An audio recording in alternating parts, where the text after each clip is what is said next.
Time now for Michigan's #1 outdoor radio show, Mike Avery's Outdoor Magazine. Mike Avery has covered the outdoors in Michigan for more than 4 decades, and that tradition continues today. Outdoor Magazine is brought to you by Jay's Sporting Goods, the Ieuter Insurance Group, Angler Quest Pontoons, the Forward Corporation, Security Credit Union, Offshore Tackle, Hammond Drives and Equipment, Garber Chevrolet, the West Branch Visitors Bureau, Rapid River Knife Works, and by Michigan Brand Meats. Now, here's Mike Avery. Indeed, this is the big guy, Mike Avery. Thank you, Ken Hunter, for that introduction. And welcome. Welcome to another edition of the Outdoor Magazine show, here on the Outdoor Magazine radio network on more than 30 radio stations across our great state of Michigan. And as always, so glad to have you along with us. Happy New Year to you. I hope your Christmas was wonderful. Maybe you're still celebrating your Christmas, but of course, New Year is the next thing on the horizon. Do you have any resolutions? I don't. I think New Year resolutions are meant to be broken, right? I do, though. Routinely, I have some goals for the upcoming years, and sometimes those are very specific.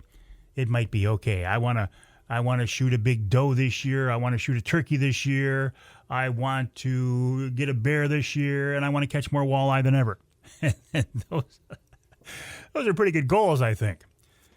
And to some degree, I guess I have some of those goals this year as well. But this year, I'm not as specific as I have been in the past. It's more of a mindset, I think, this year than anything. I want to continue to obviously enjoy this outdoor lifestyle as much as I possibly can.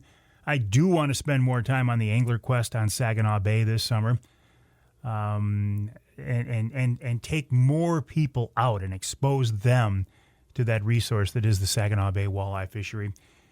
And I do want to spend more time hunting, just in general. But beyond that, I think I want to really put my efforts this year into, again, trying to get more people involved in the outdoors and promoting this resource, this way of life that we have that is just so absolutely valuable to so many of us. We love it so much, and I think it's in jeopardy these days. And I talked about this a little bit last week. It's not just the anti-hunters, but it's the infighting in the outdoor world itself. In fact, I brought this up on last week's show, and for the most part, I got a lot of support online, but some people think I'm absolutely crazy. Absolutely crazy. They say, Avery, one guy said, Avery, you're senile. They should take your driver's license away. I hope the kids put you in a home soon. I guess there's got to be somebody everywhere, right? But I am really looking forward to 2026. Isn't it crazy? 2026. Man. It is officially winter now. The calendar says winter. I don't care what it looks like outside your window right now, your door. Maybe it does look like winter after this little bit of a warm spell. We lost a lot of snow in my neck of the woods. Maybe it doesn't quite feel so much like winter, but it is officially winter now. And you know what the good thing about that is? The days are going to start getting longer now. Can you close that, John? The days are going to start getting longer now.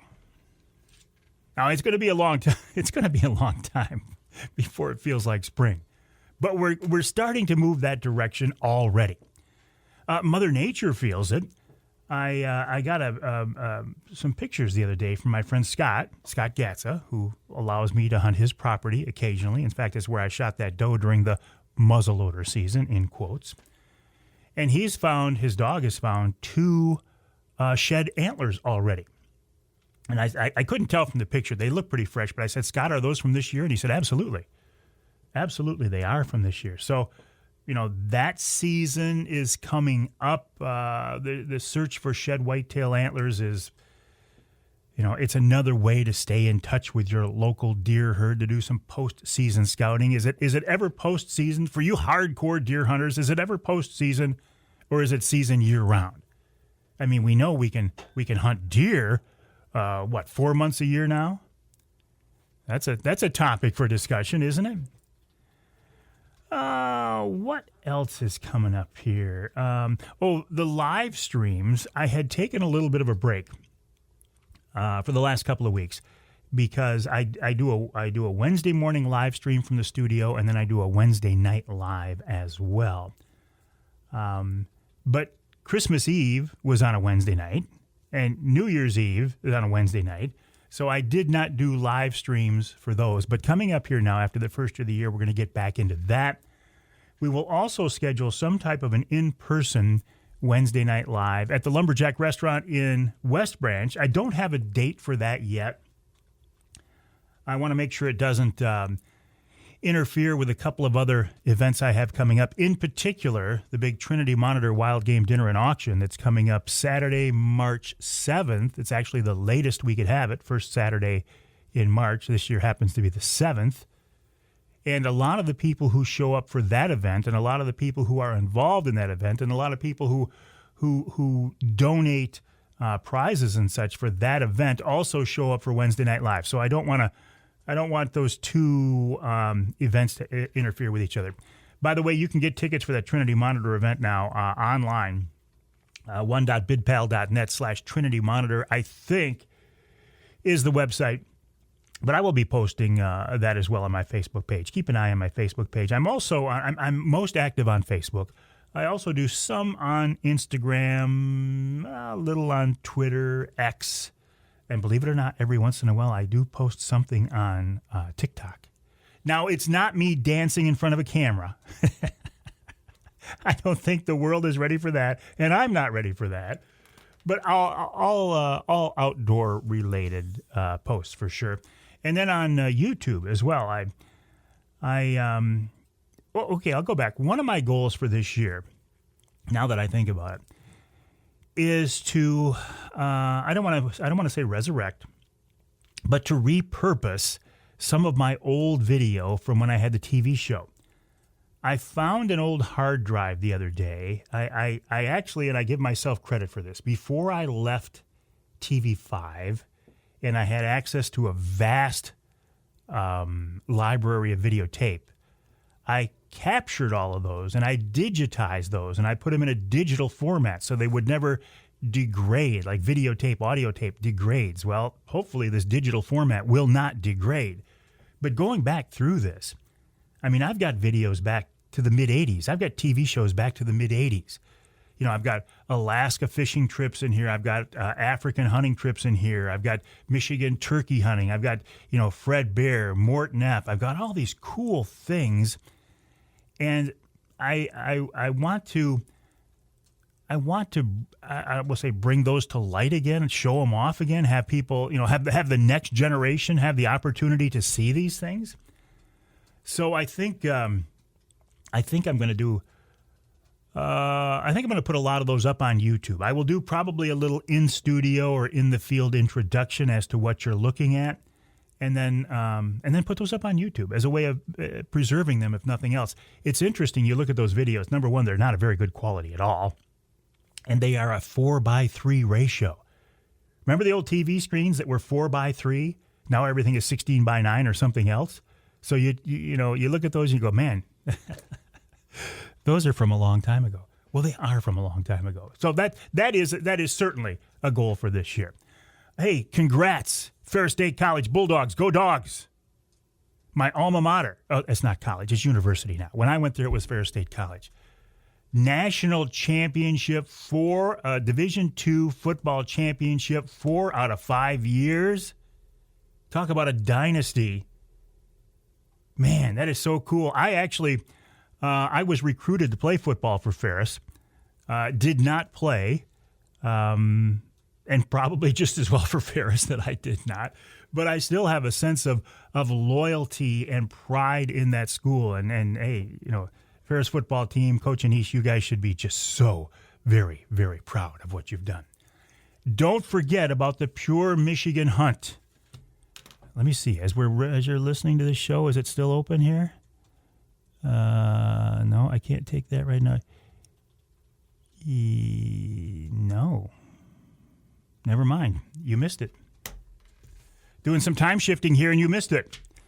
Coming up on this week's Outdoor Magazine show, Travis Bohy of Jay's Sporting Goods talks about the early ice fishing season. Then Ben Nielsen of Showspan on the upcoming Showspan shows, including the Ultimate Fishing Show in Novi. In our second hour, Gary Morgan of Wild Game Dynasty on bobcat trapping and bobcat hunting. That's something I've never done, but I'm fascinated by it. I think it's a very cool option. And I feel like, anecdotally, I'm no biologist, but I feel like there are more bobcats now in our state, or at least the range is expanding. I think we're finding them further downstate now.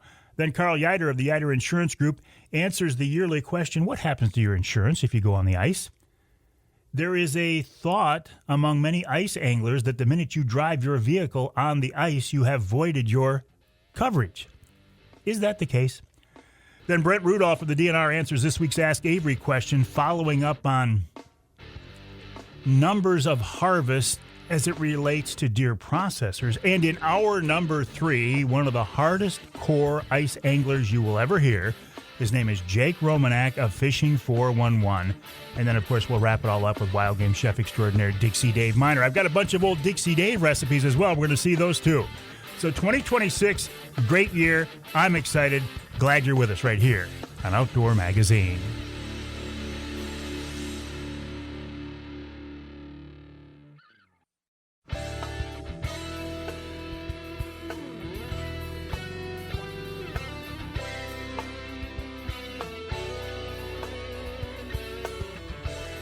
You can hear the Outdoor Magazine show in Alpena on WZTK, that's 105.7 FM.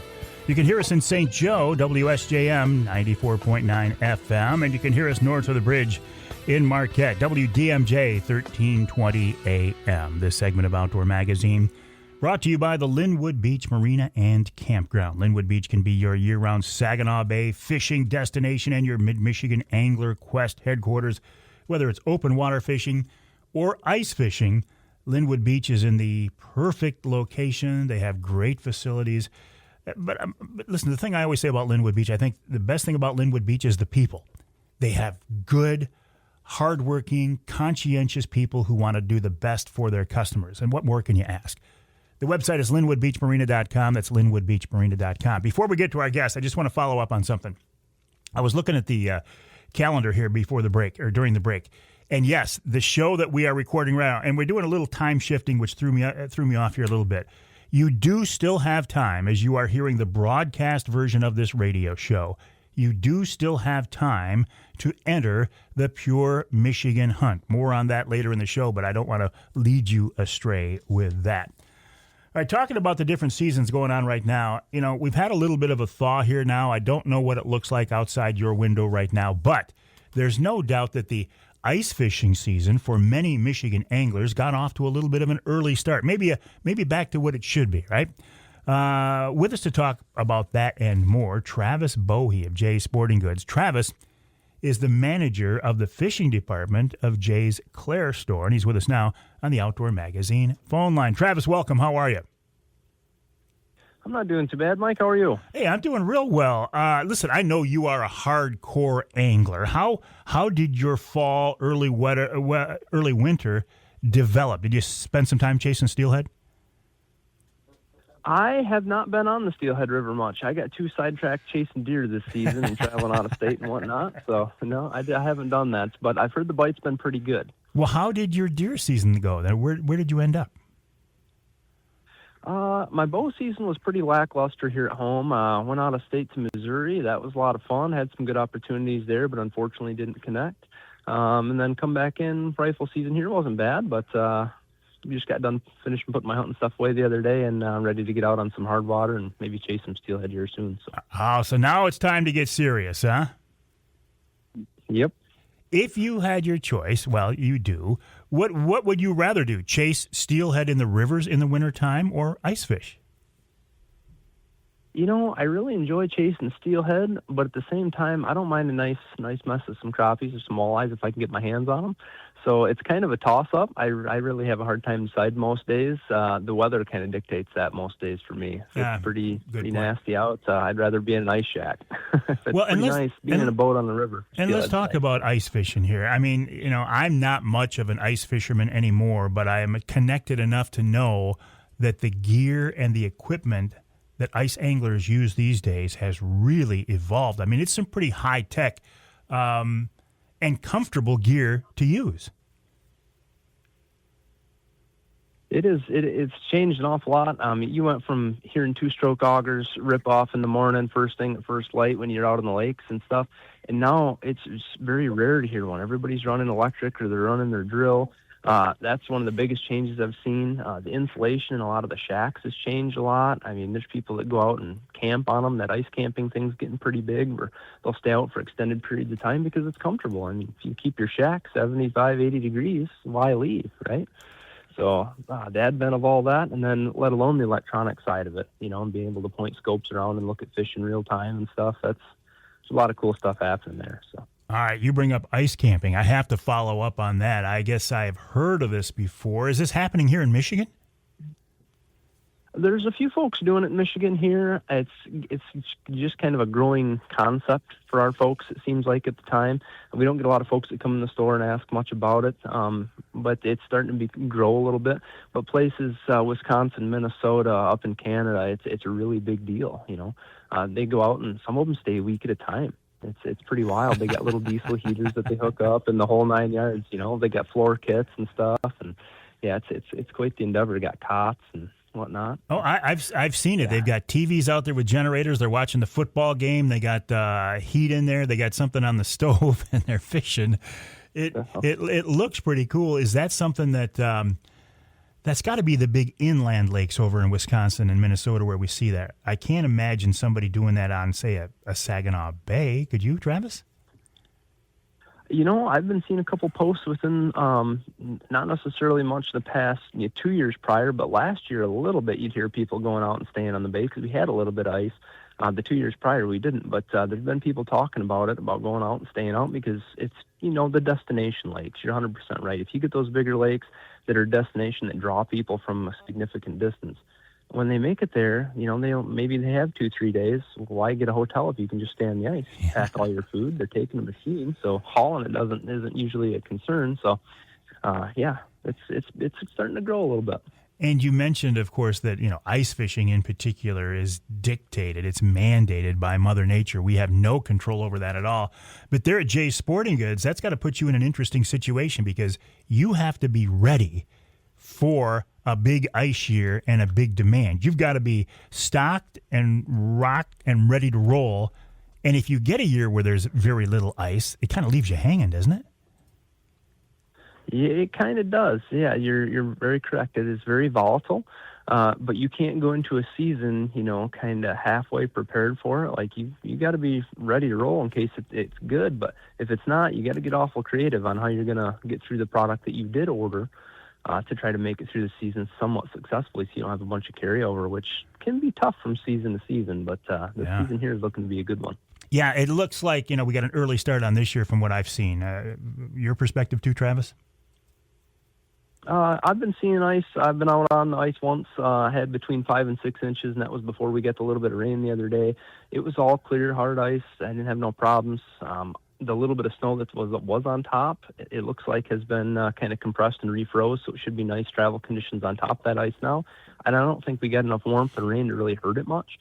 I've been seeing posts of guys fishing up by the Cadillac area, 6 to 7 inches before we got that rain.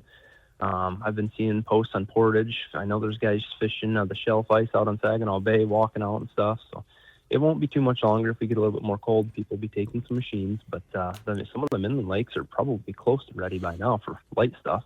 Yeah, and you talked about the electric augers. I want to learn more about that. Is this you're not just using your electric drill that I'd use for my home projects and put an auger bit on there? Isn't there something more, something bigger?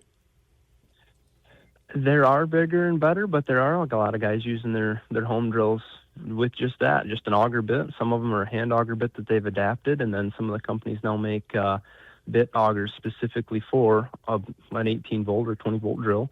And there's a lot of folks doing that. Some of them cut easier than others, but and then there's also the lithium sealed waterproof augers that are kind of a beefier motor, 40 volts, and those seem to be kind of taking over the auger game. And those will cut a big diameter hole, say out on Saginaw Bay, through a couple of feet of ice if we get it. They'll handle that? The electric augers, absolutely. Yep. Wow. So the biggest, most popular one for us recently has been the Ion Alpha. That Ion on a full charge battery, 40 volts on an 8-inch bit. Well, I guess it doesn't really matter, but they advertised the 8-inch bit through 1,600 inches of ice per charge. So if you had 16 inches of ice, you could drill 100 holes with so if you can't find the fish in them 100 holes, boy, you better go back to studying the map, I guess. I'm still thinking about this 1,600 inches of ice. Yeah, that's a lot of ice. Yeah. And the shanties these days are really something else, too. I mean, I had a chance to spend a day in one last year. It was very comfortable. We towed it out behind sleds, popped it up real quick, but built-in seats, insulated. I mean, it was really quite comfortable in that thing. Oh, yeah. The insulation's getting thicker and more convenient by the day, seems like. And some of them have fold-down seats where the seats will kind of fold out like a bed. Yeah. For if you wanted to take a nap, or for the folks that are doing the ice camping thing, they're all set up there ready to rock. There's a lot of cool little features that they have nowadays, and they're getting very, very user-friendly. And you mentioned electronics. I mean, this forward-facing sonar, is there any piece of electronic in Jay's hotter than that unit right there? Not necessarily. I mean, even so, if you think back past probably 2-3 years, Mike, we didn't have real strong winters here in Michigan. The past two prior before this last one. But the one thing that we did sell throughout those years were the live scope bundles. You just couldn't keep them in stock because there's a lot of folks that aren't just using them just for the ice fishing aspect. They're using them in boats that are going jigging on the Saginaw River, Detroit River, which not, and they need a portable option. So those little bagged units work really good for that. And they see everybody else out with scopes, and they assume, well, I got to have one of them. I got to see where the fish are. And it helps you find them, but it can be equally as frustrating because there's days you can see them and they ain't going to bite nothing. Well, that's a good point. It'll help you find fish, but it can't guarantee that those fish will bite. That is correct. I think there's a lot of folks that have this perception of them that these scopes are gonna fish all the lakes out and whatnot. And I'm sure you've heard a little bit about that. Oh, yeah. But if you were to jump on the ice with me or get in my boat at some time and follow around and look at that scope screen, there's an awful lot of frustrating moments and days where you can see them, but you can't get them to eat anything. So I don't know how much truth there is to that. Has the price come down on those yet? Has the price come down because they started out pretty expensive? There's a lot of companies that make them. I mean, Garmin was obviously the first one that come up with the Panoptics and the live scope ideas and really put them into motion. Lowrance has options for that. Now Humminbird has options for that. They're both on their second rounds of them. And then Lowrance also come out with this year one called an Eagle Eye 9 that is it only has one array of beam that comes out of it as opposed to the others have 2 or 3. So you get a little bit of a limited view, but it's real-time sonar, and it sells for $1,000. The unit, the transducer, the whole get up $1,000. Versus the others are anywhere between $1,800 and $3,300 for the kit. So yeah, I mean it's changed quite a bit, and as they do that and they try to get more competitive, things get a little bit more creative on the affordability end for the folks that are looking to get into it, but they don't have $2-3 grand to spend on one. So that Eagle Eye has been popular because of that. All right, Travis, hang tight. We got to take a break here in the Outdoor Magazine Show. We're talking with Travis Bohy of Jay's Sporting Goods. He's the manager of the fishing department at Jay's Clare store. The website for Jay's is jaysportinggoods.com. That's jaysportinggoods.com. When we come back, I want to talk more with Travis about this forward-facing sonar. I haven't pulled the trigger on it yet, but I don't think it's long. And then we'll talk maybe about some wintertime steelhead fishing. And we'll wrap up this hour with Ben Nielsen of Showspan coming up in Hour 1 of this week's Outdoor Magazine.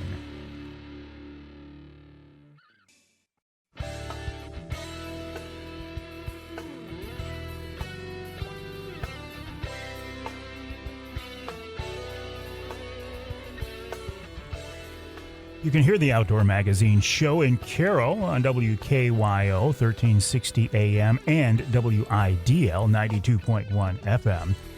You can hear us in Tawas, excuse me, on WIOS 1480 AM 106.9 FM. And you can hear us north of the bridge in Iron Mountain, WMIQ 1450 AM. This segment of Outdoor Magazine brought to you by Killer Food Plots. I realize you're probably just about done hunting over your food plots for this year, but it's about time to start thinking about how you want to make them better. And I think the folks at Killer Food Plots can help you out on that. Rich Krazan does a wonderful job. Check out the website, killerfoodplots.com, killerfoodplots.com. We will be working more closely with Rich on our food plots on the lease property, and I'm going to document that process. So I'm actually quite excited about that. Now, and also from talking with Bill Hahn, the hunting department, the hunting department buyer at Jay's Sporting Goods, sorry about that. He tells me he thinks that you will be able to buy Killer Food Plots products at Jay's Sporting Goods this spring coming up. How cool is that? The website for Killer Food Plots is killerfoodplots.com, killerfoodplots.com. The website for Jay's is jaysportinggoods.com. And I bring up Jay's because we're talking with Travis Bohy right now of Jay's Sporting Goods. He's the manager of the fishing department at Jay's Clare store. Travis, I appreciate you joining us this weekend. Yeah, absolutely. I want to talk more about forward-facing sonar. Can I buy one unit that I can use for ice fishing, for jigging the river, and for trolling, or do I have to get multiple units? You absolutely can use the same unit. There's a few things that we'd have to consider on kind of how you're going to mount things, how you're going to mount the deucer and whatnot. But the unit itself is very capable of being applicable in all of those situations, yes. And you talked about this new Eagle Eye having just one. Is it one transducer or one beam, or what is it? It's one transducer. So with the live scope deucers and the active target deucers of the other brands of their full-fledged live sonars have usually 2 to 3 different arrays of transducer angles on that deucer. So there'll be 3 little levels on it. That Eagle Eye only has one. So what that means is you only get the one array's worth of beam, so your degrees of that the transducer can see is a little bit less. And with that Eagle Eye, you have a forward mode and you have a down mode, and it's a little bit restricted compared to the other ones as far as how wide that angle can see, but it's still just as fast, just as sharp, and just as reliable.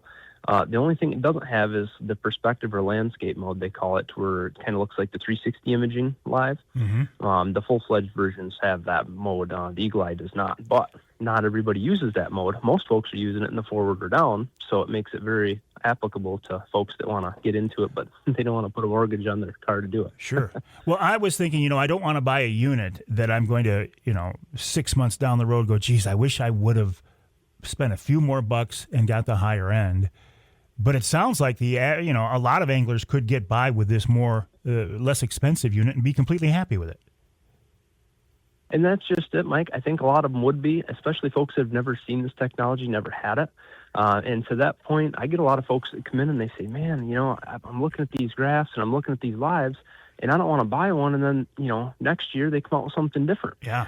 And I have the conversation with them all the time. I said, if I waited and said, something new is going to come out, so I'm going to wait, I'll be waiting forever because it's going to be ever evolving. It's never going to change. But the reality of it is even if you buy it this year, next year, one of these companies comes out with something different, that technology you bought is still very viable and still light years ahead of what most folks have ever even seen in their life. So it's still viable even though there's new stuff coming down the road, but it gives them a very affordable option in that Eagle Eye to get into something that they like. And if they want to step up to a Live Scope Plus or Active Target 2, we've got means to help them get into that as well. That's a great point, Travis. And the folks in the electronic industry are very, very good at making us think that we have to have something new and the best and the latest every year. I don't care if it's a phone, if it's a laptop or whatever, or a forward-facing sonar, but yeah, if you keep waiting, you're never going to get one. Exactly. Could you use it? Do the guys in the steelhead rivers, do they ever use forward-facing sonar? And the way I'm thinking is if you've got a log jam in a hole, could you look into that log jam and see if there are fish? You 100% can. I've done it. I know quite a few folks that have done it. I find it very handy anytime you're in a river scenario or any place shallow, that perspective or landscape mode that we talked about, that's kind of like the 360 live. That mode is very handy in the river because you don't have to worry about as much debris and stuff floating down the river and trying to mistake that in the forward mode as a fish that's moving, but it's always moving the same direction. It kind of gives you reference to whether the fish are on the bottom and if they're moving forward, up, back, to, or from the boat. It kind of gives you a little bit better judge on that. And it'll blow your mind how much those steelhead in a hole will move. And you'd always think they'd sit still. They do not. Last question before I let you go. The battery for these units, is it internal or is it a big external 12-volt battery? You know, Mike, it can be either way you'd like. It depends on how you have it rigged, but a lot of the folks are using it, like in the steelhead scenario, it's in a shuttle, they call it, and then that shuttle has a lithium battery that's somewhere between 20 amp hour and 52 amp hour usually. 32 is probably the most common. Gotcha. It's a little bit higher voltage, and they claim that gives you a better picture on those lives. But some folks, like in my bass boat in the summertime, it's wired into a bigger lithium battery that stays in the boat all the time. But perfect, Travis. Appreciate your time. Travis Bohy of Jay's Sporting Goods. He is the manager of the fishing department of Jay's. How cool of a job would that be? You'd want to go to work every day, wouldn't you? The website, jaysportinggoods.com, jaysportinggoods.com. Thank you, Travis Bohy. We'll take a break when we come back. Ben Nielsen of Showspan. Can you believe it? It's show season already.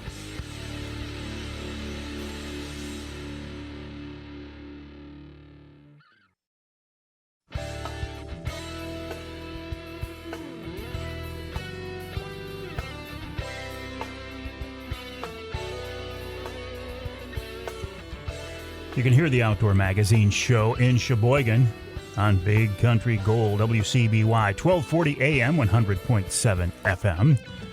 You can hear us in Lansing, WILS, 1320 AM, and north of the bridge in the Sioux, WKNW, 1400 AM. This segment of Outdoor Magazine brought to you by VersaSkins. Why buy a bunch of different sets of expensive hunting clothes when you can buy one good quality set and snap on and zip on an outer shell of a different camo pattern? It's genius. And it takes less than a minute to change that pattern. If you need big sizes, I'm talking 4, 5, 6X, VersaSkins can help you out. If you are a saddle hunter, VersaSkins makes jackets specifically for saddle hunters. Check them out online at versaskins.com or go to amazon.com and do a search for VersaSkins brand. Just change your skin for the season you're in. And right now, the season we're in, or will be very soon, is the outdoor show season. How did this come up on us so fast? I look forward to these shows every year. Ben Nielsen, I think, probably looks forward to them. Maybe he dreads them a little bit as well. Ben is with Showspan, the company that puts all of these wonderful outdoor shows on across the Midwest, and he's with us now on the Outdoor Magazine phone line. Ben, it's coming up fast now, isn't it? It is. It comes up fast. It feels like we just did this, Mike. I mean, you know, years fly by. There's no doubt about that. But to answer your question, I am excited for the upcoming show season and very much looking forward to it. And you keep this enthusiasm going, Ben. But I got to believe behind the scenes, it's just an absolute grind. What is it about these shows, though, that keeps you excited and up and looking forward to them?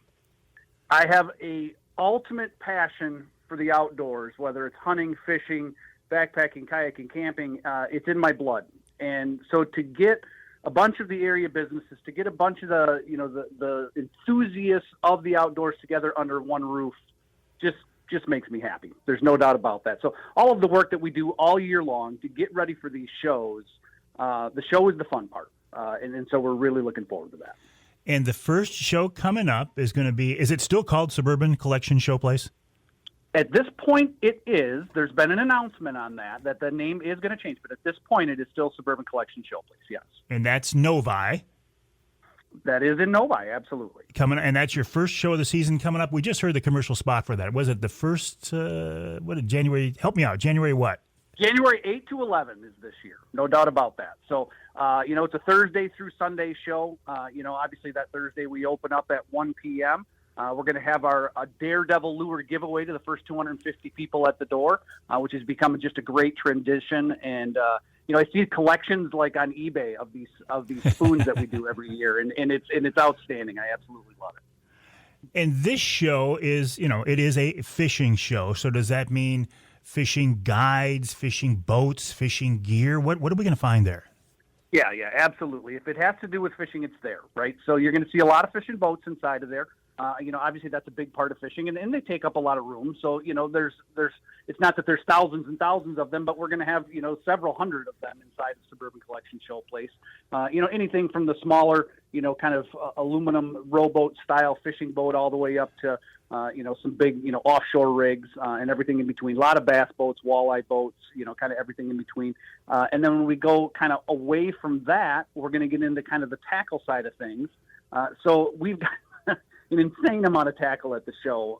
The beauty of this is we get a lot of exhibitors that come to this show that have some different things, right? We love our area tackle shops, but we kind of know if we go there quite often what's there, and it's great because we get what we need.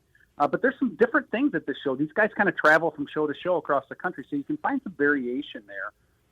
And then specifically at the fishing show, we also do a big ice fishing component, and we work a lot with Frank's Great Outdoors on that to bring in the Shanty Truckload Sale and, what they're calling the ice fishing extravaganza, where, all your ice fishing gear, because of the time of year, it really does kind of apply to that next season, which is right there in front of us. As far as ice fishing goes. In fact, I've been out a couple times already myself. Good for you. I think we were just talking ice fishing with Travis Bohy of Jay's Sporting Goods about how we got a nice jump on the season. Going back to your show, one of the things I think is most interesting too is you've got some of the most well-known and most generous with their information fishing experts all in one place for 4 days, and they want to share that information with your guests.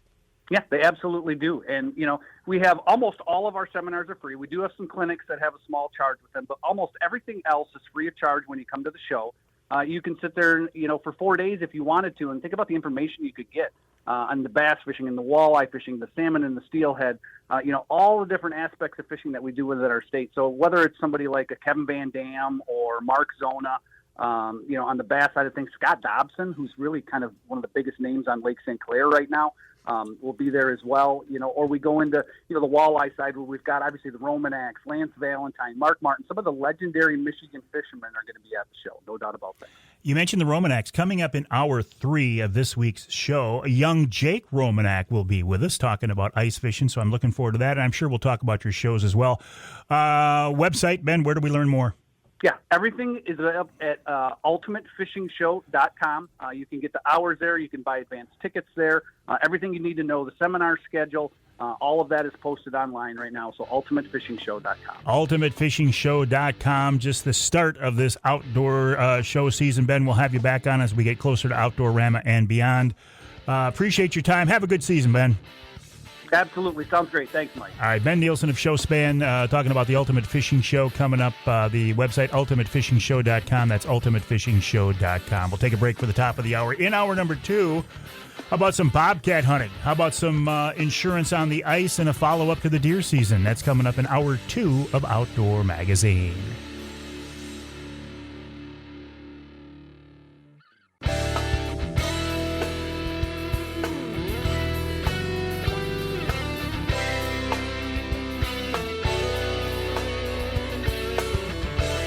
Time now for Michigan's #1 outdoor radio show, Mike Avery's Outdoor Magazine.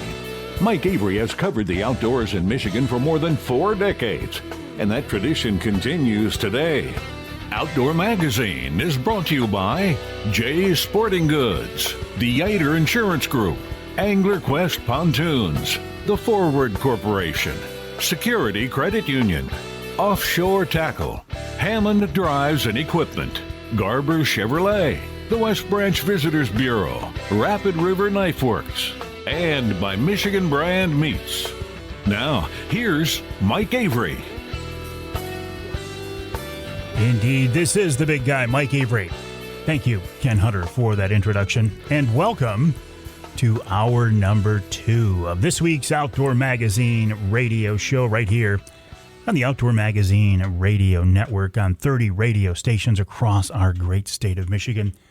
And I say this every week, the best way to listen to the show, if you can, is on your local AM or FM station. There, you get your local news and weather and sports, even your local commercials. Maybe there's something you want to take advantage of. And to be honest with you, just the radio shows are the backbone of Outdoor Magazine radio. It seems like common sense, right? That the radio stations are what this is all based on, and they are. But it is nice to know that if you can't listen to all 3 hours of the radio show, or if you live in the one part of our state not covered by the broadcast signal, Southeast Michigan, and there are reasons for that, isn't it nice to know that there is a podcast version of the show that is available? And the podcast is exactly the same content as the radio show. It's just, you hear it somewhere else. Well, where do you hear it? You hear it on my website, MikeAveryOutdoors.com. You hear it on my Facebook page. You hear it on just about every podcast outlet that's out there. You can hear the podcast version of the Outdoor Magazine radio show. And I don't know, it's been a couple of months now, but I was just doing a search for the heck of it. Where can you hear the Outdoor Magazine podcast? And places came up I didn't even know existed, and I don't send it to them. I don't know how they get it, but the fact that it's out there makes me happy. I'm talking about Spotify, TuneIn, Stitcher, Player, Deezer, Odyssey, the whole gamut. I do like podcasting, though. And I encourage you, if you have a story to tell, or if you have a topic you want to talk about, you listening to this podcast or radio show right now, you can make your own podcast. It's never been easier. It's never been easier to generate an audience. I remember back to my days in television.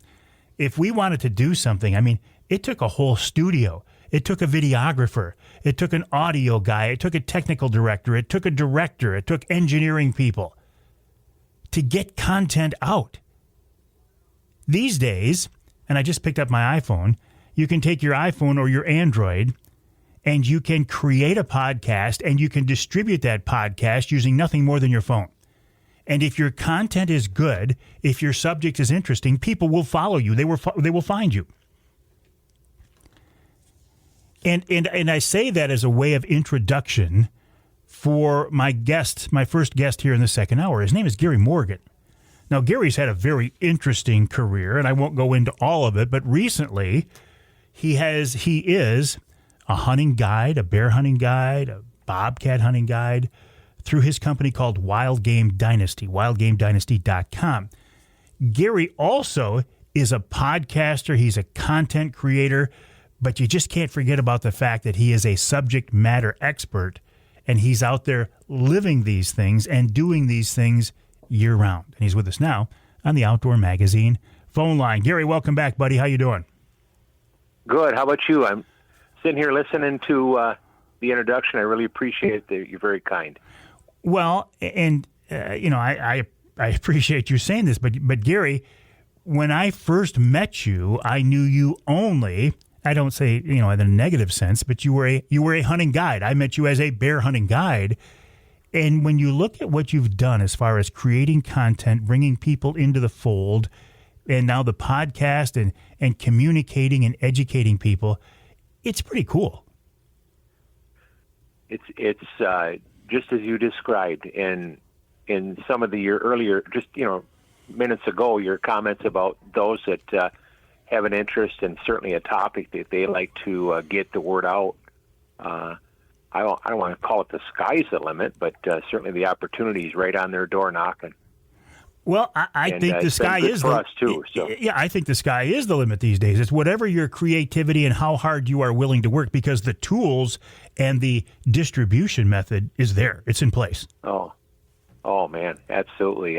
I'm going on a side note because I know we're here to talk about bobcats, but I just turned over I shouldn't say struck an agreement with a friend that I've known for a handful of years. Him and his wife were full-time Coast Guard people, and she was assigned to a Coast Guard base in charge of public relations and press releases, etc. So obviously, she's got some, and he does too, and Ryan and Nicole Foguth, and so they're doing my podcast for me. So we've kind of teamed up, and I'm looking forward to it because, as well as anything, it's this podcast thing just takes off, but it does consume some time, and you want to do it professionally and do the right thing, consistency and all that stuff. And I found myself, once in a while just getting behind because the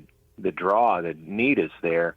And so we're actually right after the first year have kind of launched that, and I've kind of been hesitant to really release that information, but today's a good day to do that, I guess. This is the right time to do it. Well, congrats to you, Gary. Does this mean, though, that you're kind of starting to ease your way out? Are you looking at retirement? Am I looking at this wrong or what? I don't think so, but I want to be able to have an exit strategy. Yeah. So when the day comes, because the day comes for all of us, sometimes it comes sooner than what we thought would happen, or maybe a little later, whatever.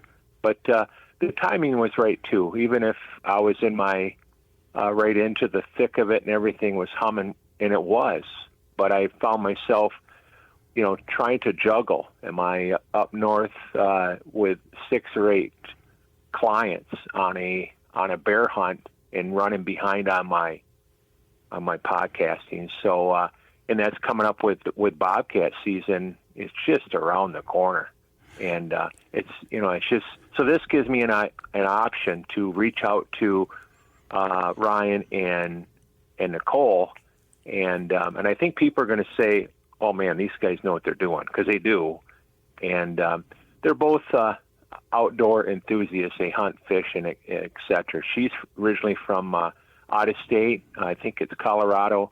Ryan's from Grayling, and they both joined the Coast Guard several years ago and retired out of that per se, and went on to finish their degrees at Michigan Tech, and it's just moving forward. So excellent. I think when bobcat season comes, I'm going to have some material for him, some people to contact.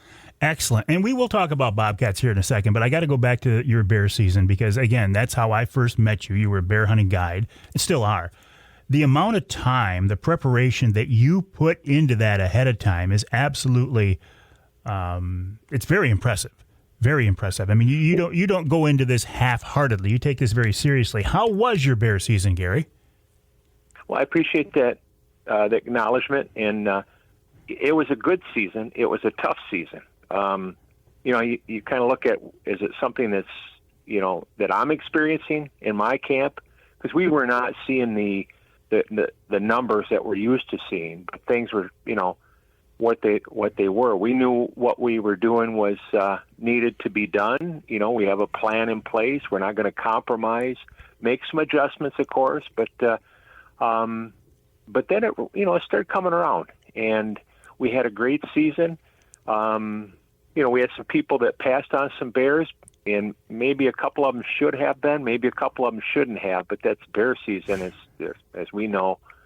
People that are new to that have a difficult time, all of us sometimes, judging what might be a proper bear to harvest, a shooter bear, we sometimes call them, but we had a great season. We all first, second, and third hunts were absolutely packed with people. I think we're at 16 or 17, so that was quite a number for us. So bobcat hunting, is that similar in some ways to bear hunting, or is it a completely different activity? I think both, not to ride the fence, but I reached out to a couple of people after I had been doing it for a little while to fine-tune my methods, and there's some guys out there that, man, they do some outstanding guiding. Matt Listenfeld comes to mind. To me, he's bobcat hunting extraordinaire type thing, and but him and I did it together last year, and with some scheduling things, I'm probably going to run the camp myself. He's got one that he does anyways, but it's a predator, thus a bear. So a lot of our baits might be at that same bait, not all of them maybe, but there's a definite correlation because you're dealing with an animal, though different, but has some very common similarities, we'll say. Obviously, the predator side of things. But, hang on, Gary. hey. You know how this works. Unlike podcasting, where you don't have to take breaks, in radio, we have to take breaks, and I got to take one right now. We're talking with Gary Morgan of Wild Game Dynasty, wildgamedynasty.com.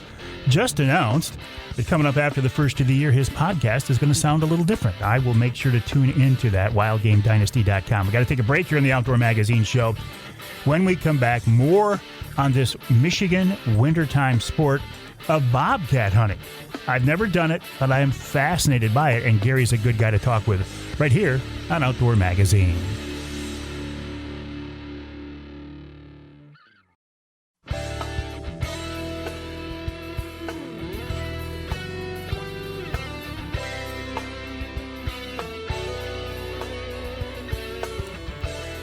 You can hear the Outdoor Magazine Show in Houghton Lake on the Twister, 92.1 WTWS. You can hear us in Port Huron, WPHM, 1380 AM. And north of the bridge in Newberry, WNBY, 1450 AM. This segment of Outdoor Magazine brought to you by, you know that sound? That's the sound of my Rapid River knife locking back open. I just took it out of my pocket, which is where it lives all the time. This one happens to be the Avery signature knife. I'm a big fan of Rapid River knives. RapidRiverKnifeWorks.com, RapidRiverKnifeWorks.com. I was talking with company owner Chris Durson just before Christmas about some things that we want to do with this new year, 2026. I will be talking more about that here in the next couple of weeks coming up. But in the meantime, just a reminder, the website, RapidRiverKnifeWorks.com, RapidRiverKnifeWorks.com.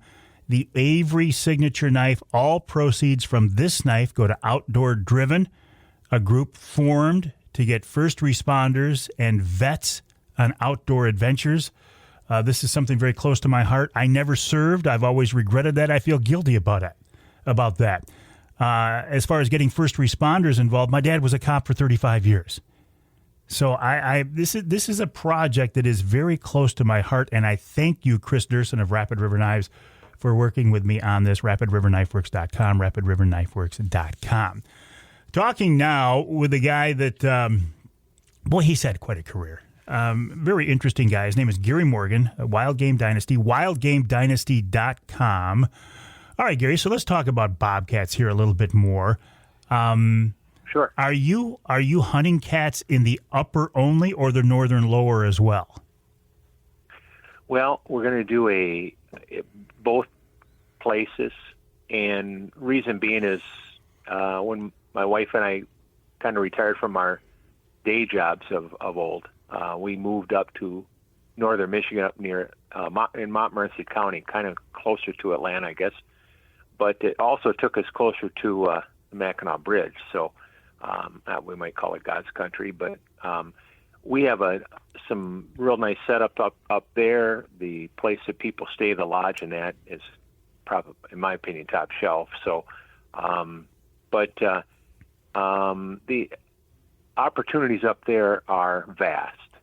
We don't have the competition. People can have an expectation of having a solitude-based hunt, and that's the way we like it. But at the same time, where we're at in Atlanta, the cat population is pretty strong there too. I mean, we live off the beaten path a bit, and so it's nothing to see, especially a trail cam of a cat crossing the creek. There's a log down, at the foot of the creek where we live, and I mean, there'll be 2 or 3 of them that cross, and if you put a little something out for them during the season, they'll show up. So, but hey, I am quick to remind myself that there's still a cat, and cats are cats. Man's best friend might be a dog, and you tap your knee, and the dog comes up on your lap, and you say, cats will kind of do what they want to do when they want to do it, and all that kind of stuff. So they're tough. I mean, it's a tough thing because we are so accustomed to doing certain things, methodical things, and it usually reaps some results in some way, and it does with cats too. But boy, if they say so, they will. And sometimes it's way beyond what you would think they'd do, but it's what they want to do. So I know you can hunt bobcats with dogs. I don't think you do that, but you can also hunt them. You can call them in with a call and I think a decoy. Can you also hunt them over bait, Gary?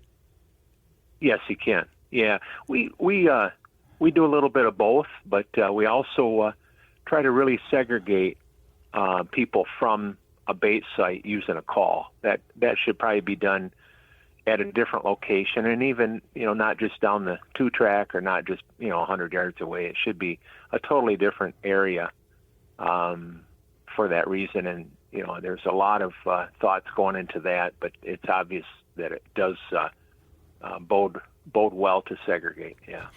And there's also earlier in the year there is a bobcat trapping season followed up by a bobcat hunting season. Is that accurate?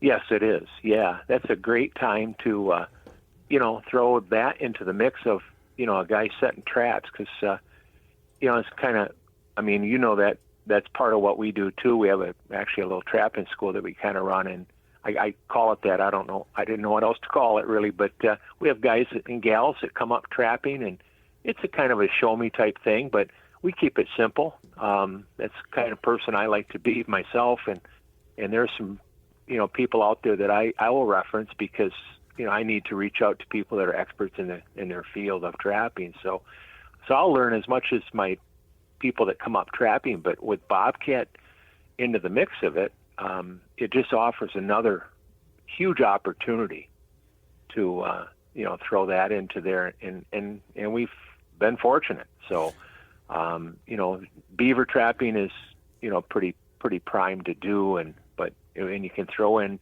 everything. Seems to like predators, etc. All animals kind of like a beaver pond. So there's an opportunity there. It's a critter magnet and a fish magnet, right?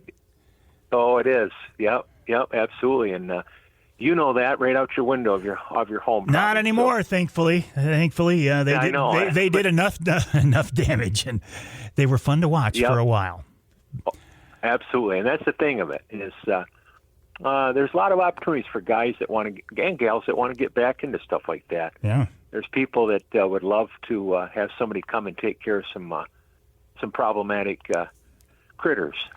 Are your bobcat hunts? I feel like cats like tight, thick, swampy, gnarly cover. Is that true? Yeah, it is in so many ways. So it's tough because they were hunting a predator. And I kind of lumped it into, bear hunting is a predator, but they're different, obviously.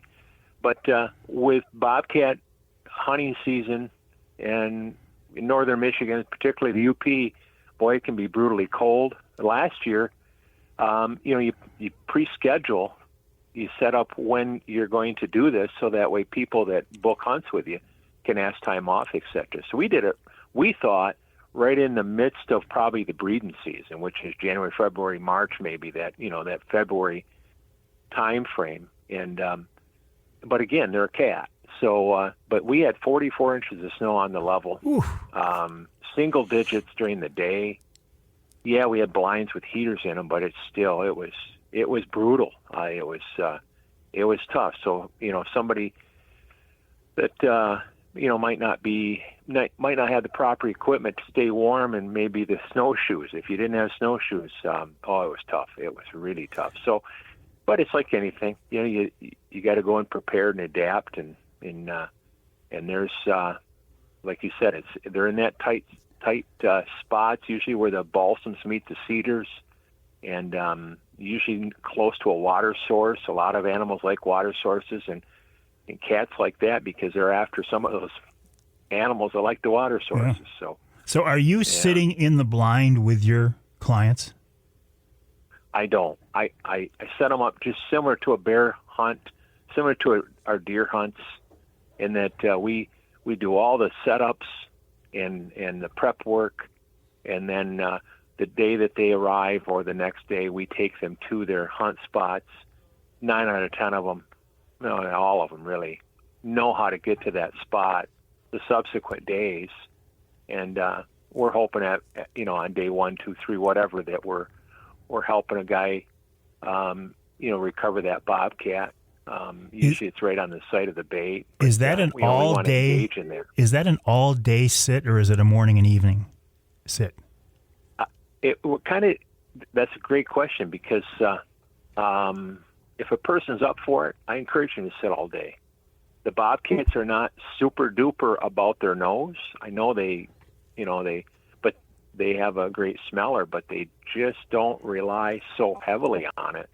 They're a sight animal. Everything's about vision, kind of. So a guy could sit there all day and probably not screw up his spot with changing winds a whole lot, although, you don't want to go in with a wind that's not in favor. So, but a lot of times we're relying on intel, and that's cameras. As we our cameras will tell us or help support our decision whether that person should only hunt sometimes certain spots. We'll get that Tom that he's coming in the morning and checking some baits. He might be on his rounds, and so he wants to see if there's a smell of a female in that same bait that he's probably not there to eat. He's probably there checking for scent. Well, I tell you this every year. I'm fascinated by this. I love the concept. I love the way you set up your hunts. It reminds me of bear hunting, which I truly, dearly love. But then I forget to apply for my bobcat tag. And that's the reality, right, Gary? If you don't have a tag right now, you're not going to get one. You got to wait till next year now. Yeah, I was going to bring it up. I just didn't know how to ask if you did get your tag or not. No, I forgot. You know what?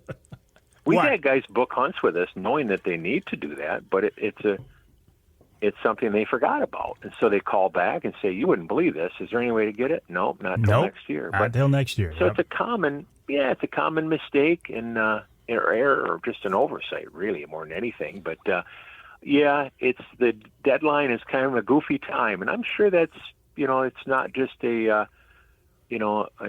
throwing the dart at the dartboard to decide how that came about. There's probably some methodologies. But you think they did that just to screw me up? You think they picked that time just so I wouldn't remember it?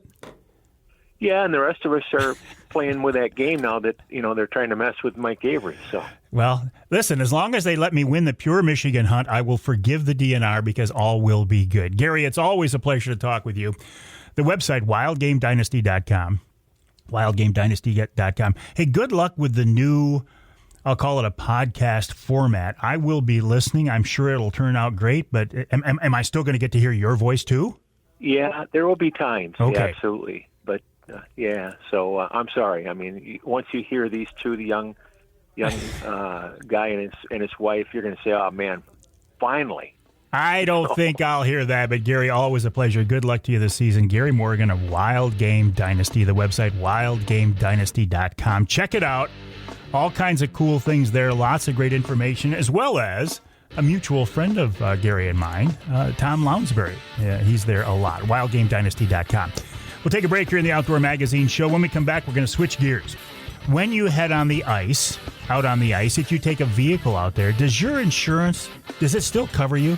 Karl Ieuter of the Ieuter Insurance Group will answer that question and more after the break right here on Outdoor Magazine.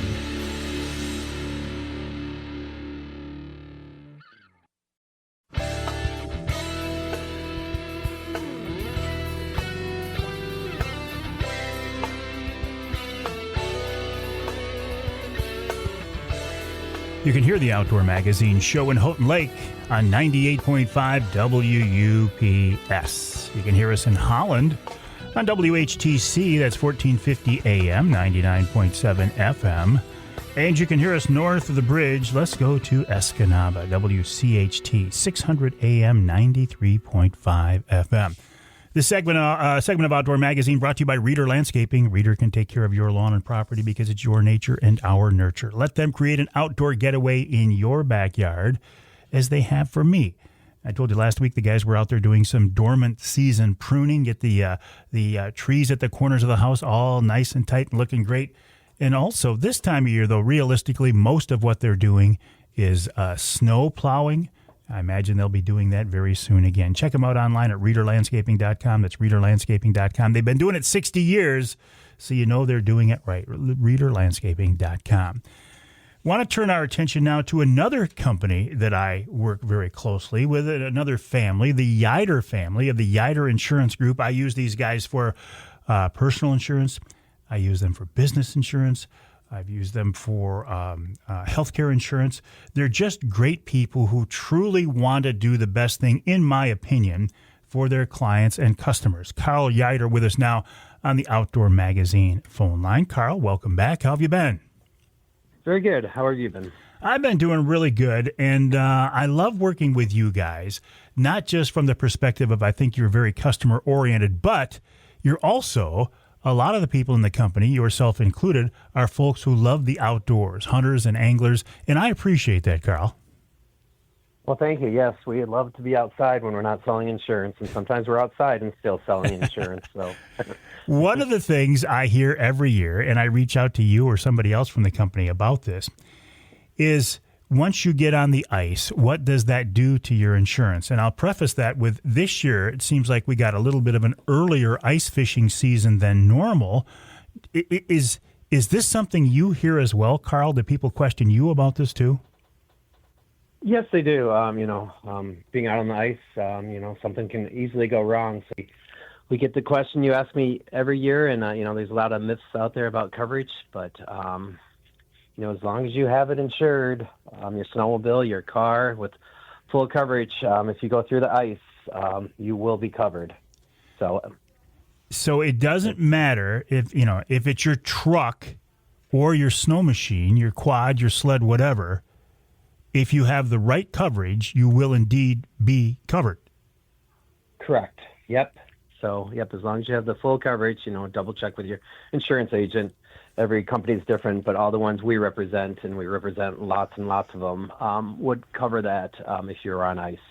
So this is one of these urban legends then that people tend to just come up with over the years. There's nothing miraculous in your policy that once you hit the ice makes your policy void, unless you're dealing with a pretty fly-by-night company, and that's not something you want to do anyway. Right. Yeah, there's no exclusion out there. Again, double check with your agent, but as long as you have full coverage on it, you're out there, you think the ice is safe, and something bad happens, there would be coverage to help pay for the damage, and depending on the policy, recovery. That was my next question. Recovery of a vehicle, or if there were environmental fines to the Coast Guard because of oil leakage or whatever, how is that covered from an insurance perspective, or is it? Yeah, every insurance company is going to be a little bit different on this, but most insurance companies are going to pay for recovery and any pollution that comes out of, like, the gas tank leaking into the water. So, it can end up being a very large claim. So you definitely want to make sure you have your proper coverage on your sleds, quads, cars, etc. Along that line, Karl, and we've talked about this before. In fact, I'm running a commercial or a radio spot right now talking about this. We as hunters and anglers sometimes don't want to think about how much money we have tied up in our gear, our hunting and fishing gear. And, we buy it a little bit of a time incrementally, but it's going to add up. How do we make sure that, God forbid, the worst thing happens, a fire or whatever? How do we make sure that we have everything covered the way it should be, Karl? Yeah, definitely sitting down with your insurance agent. But what you really need to do is, you probably have so many guns and rods you might forget, is to keep an inventory of what you have, and pictures are even better. So if there was like a total loss of, say, your house, you have pictures, receipts, anything like that helps in a claim. But, there is some limited coverage for things like theft. So if you don't schedule those guns, some of the items on your policy, you might not have coverage. So again, sit down with your insurance agent, but bring a list of all those rods, guns, reels, everything you have, and make sure we get that all covered for you. Serial numbers, model numbers, and photos are best, eh? Yeah, it just makes life so much easier now that we have the iPhone. Just video it all.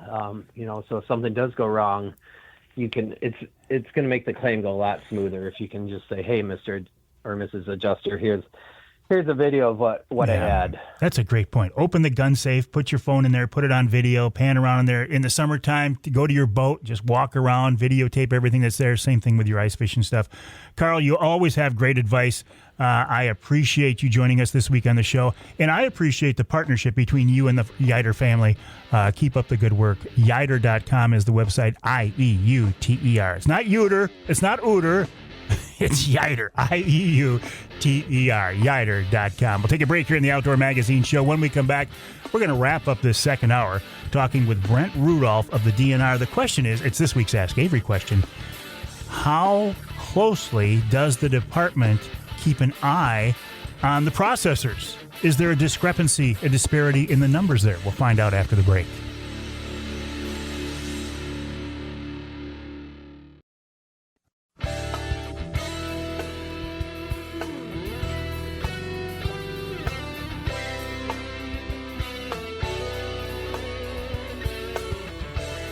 You can hear the Outdoor Magazine Show in Ludington on News 97, 98, 98.7 WLDN. You can hear us in Sandusky, The Thumb, WMIC, 660 AM, 95.3 FM. And you can hear us north of the bridge in Manistee, WTIQ, 1490 AM, 95.3 FM. The Ask Avery segment is brought to you each week by the good folks at Security Credit Union. Security Credit Union loves to work with outdoorsmen and women, and they can help you with your next outdoor adventure. Check them out online at securitycu.org. That's securitycu.org. The way the Ask Avery segment works, this is your chance to get involved in the content of the show. The best way to get these questions to me is to send me an email, mike@mikeaveryoutdoors.com. That's mike@mikeaveryoutdoors.com. That is what Scott Hand did this week. He sent me an email to mike@mikeaveryoutdoors.com. The question is, does the DNR, let me start over again, does the DNR gather license numbers from deer processors and compare those numbers to the reported numbers on the state harvest reporting system? He said, I believe with the cost of processing being north of $100, many deer are getting processed at home and never get reported. Interesting question, Scott. Of course, I am not qualified to answer this, but in the Ask Avery segment, if I don't know the answer, I will reach out to someone who does. And this time around, I'm reaching out to DNR wildlife biologist Brent Rudolph. Brent works very closely with our whitetail herd and deer management here in Michigan, and he's with us now on the Outdoor Magazine phone line. Brent, welcome back. How are you? I'm doing well, Mike. How are you? I am wonderful. I sent you this question ahead of time so you'd have a chance to research and think about it. So the question is, do you guys gather license numbers from deer processors and compare those to the harvest numbers? And the short answer is yes.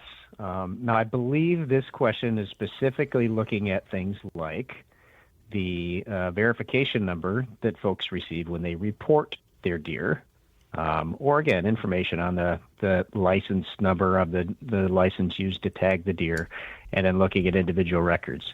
The other question is, do we just look at, hey, how many deer are being processed by processors and how many deer are being reported and match those numbers up, more like comparing different ways to monitor harvest? But I think this person was asking with a kind of enforcement component to it as well, is that checking done? And yes, it is. Not every officer, not every processor, but it's certainly something that officers have in their toolbook to be monitoring. And this would be, that's a good point. You know, I'm talking to you as a wildlife biologist, but actually getting out there and talking with the processors and opening their books, that's a law enforcement issue, right?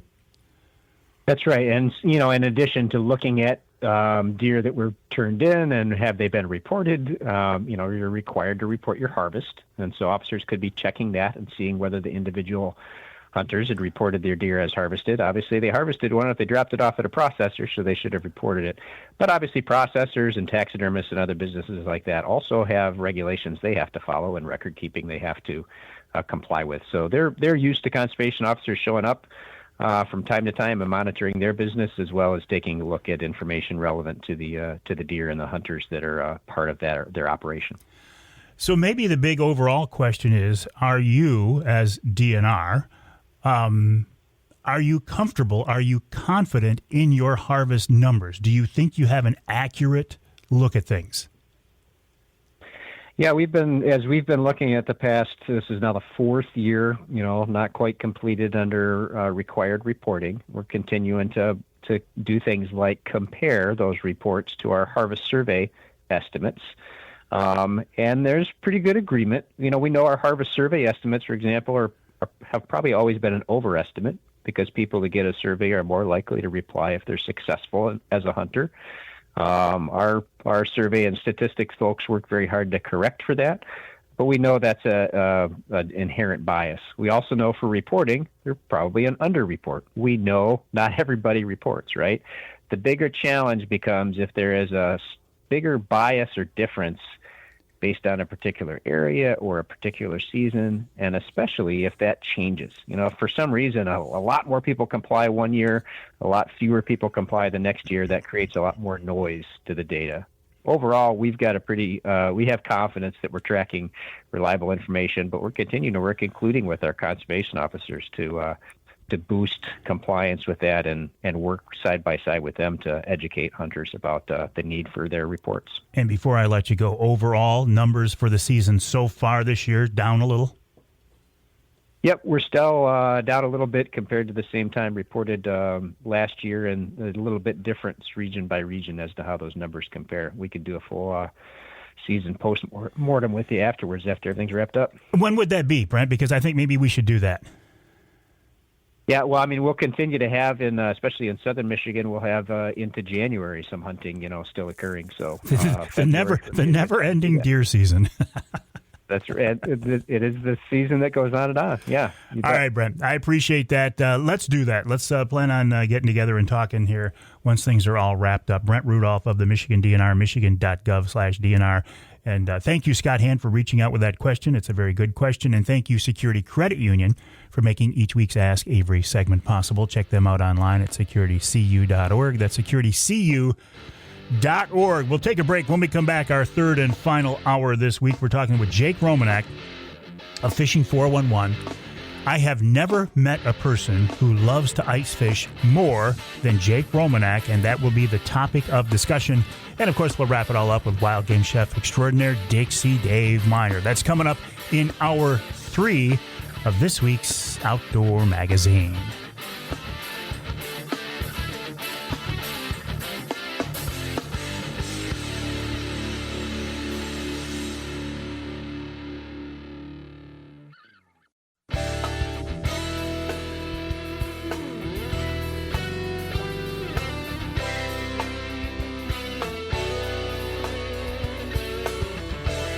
Time now for Michigan's #1 outdoor radio show, Mike Avery's Outdoor Magazine.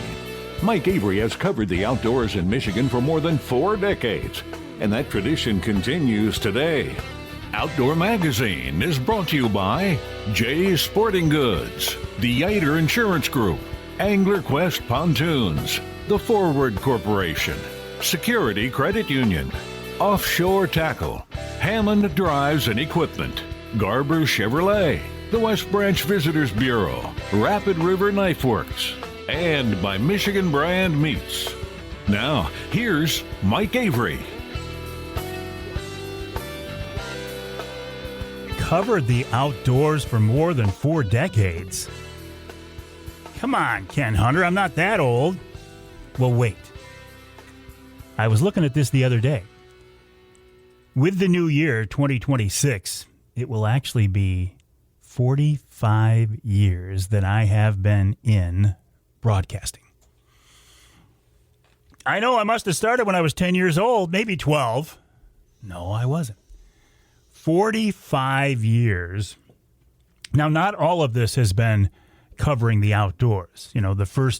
The first couple years were a little more structured. I was working for somebody else. I was working in television news. I was carrying a camera. I was learning how to be a reporter. And believe me, when I go back and look at that early stuff, it was indeed painful. Everybody has to learn their trade or their craft or their job. But, all right, say an accountant. Nothing wrong with being an accountant, but when you are learning to be an accountant, if you screw up, the people in your office know it and your client knows it. But that's pretty much it. Unless you really screw up, then the IRS knows it. But when you are learning to be a broadcaster, in the television world, everybody knows it because they see you. So that makes it a little bit more painful. But I'm going back to this 45 years, 4.5 decades. The places I've had a chance to go are just wonderful, beautiful. God has blessed me. But it's the people that I've met along the way. And I always say this, it's the people. It's the friends I've made. It's the people I've worked with. I think about the Romanack family of Fishing 411. Mark Romanack, I first met Mark. He was a naturalist at the Greenpoint Nature Center in Saginaw, and I was a young reporter at TV5, WNEM. You look at where the Romanack family has gone now, the Fishing 411 franchise, and Mark has since brought his son Jake into the picture. And Jake is he's unbelievable. I've never talked to anybody who enjoys ice fishing more than Jake Romanack. And I'll be honest, I don't get I do get the appeal, right? But I'm not addicted to or in love with or passionate about ice fishing like I am open water trolling. But that's one of the reasons why I enjoy my conversations with Jake this time of year, especially when we're talking about ice fishing, is he opens up my mind to what ice fishing is all about. And that's the thing about Jake and his dad, Mark. They are so in tune with what they are doing, and they are so willing and able and so good at sharing that information and that expertise. That's why I love talking with them both. And this time around, young Jake, he's not really young, but I'm going to call him Young Jake, joins us on the Outdoor Magazine phone line. How you doing, Jake? Mike, I'm doing good, but I got to apologize right out the gate because obviously you can hear from my voice. We're going to get through this interview, but maybe I've been doing a little too much ice fishing lately. It kind of caught up to me a little bit. Well, temperatures what in the single digits and below zero over in Minnesota where you were? They'll do that to you, Jake. Yeah, it was actually some of the coldest I've ever ice fished in. It got down as low as negative 36. Ooh. And I love ice fishing. You know that about me, Mike. But that kind of takes the fun right out of it when it gets that cold.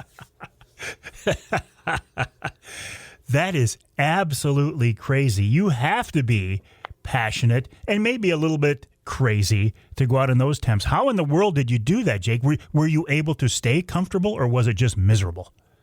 We were able to stay pretty comfortable. It's pretty incredible, the stuff that's out there now for us, all of us sportsmen, to be able to be comfortable out on the ice. From all the equipment, the quality of the equipment. I mean, I'm only 30, Mike, but I can remember when I first started ice fishing, everything we owned broke when it got cold. It was just the way it was. And now the quality of the equipment that we have available to us allows us to go fish in those horribly cold temperatures and still be comfortable all day. So what is the appeal, though? I mean, give me a summertime day on Saginaw Bay. Not real hot and muggy and buggy, but give me a nice, comfortable day on Saginaw Bay where I get out on the angler quest, I can cover some water. Why would you want to intentionally go out there, sit on the ice where you're limited in the amount of water and the amount of fish you can contact?